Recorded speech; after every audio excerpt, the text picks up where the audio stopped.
આ તરફ જમ્મુના કઠુઆ વિસ્તારમાં 3 આતંકીઓને ઠાર મારવામાં આવ્યા છે। આતંકી સાથેની અથડામણમાં 3 જવાનો શહીદ થયા હોવાની પણ વિગત સામે આવી, જેમાં એક હેડ કોન્સ્ટેબલ અને 2 કોન્સ્ટેબલ શહીદ થયા છે।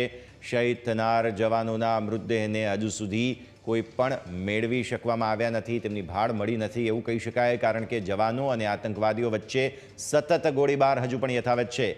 3 આતંકીઓ ઠાર મરાયા છે। 3 પોલીસ જવાનો જે છે તેમના પણ શહીદ થયાના સમાચારો સામે આવ્યા છે। ત્યારે હજુ પણ આ અથડામણ ચાલુ છે અને જવાનો અને આતંકવાદીઓ વચ્ચે સતત ગોળીબાર યથાવત છે। ગ્રેનેડ તથા રોકેટ લોન્ચરથી પણ હુમલા કરવામાં આવી રહ્યા છે। ત્યારે 2 જેટલા ઈજાગ્રસ્ત જવાનોને જમ્મુની હોસ્પિટલ લઈ જવામાં આવ્યા છે। આતંકી સામેના ઓપરેશનને લઈને સુરક્ષા દળના વધુ જવાનોને પણ આ સ્થળે મોકલવામાં આવ્યા છે। આ ઘટના કઠુઆના સુફૈન વિસ્તારમાં બની છે કે જ્યાં અત્યારે ફિલહાલ હજુ પણ અથડામણ યથાવત છે।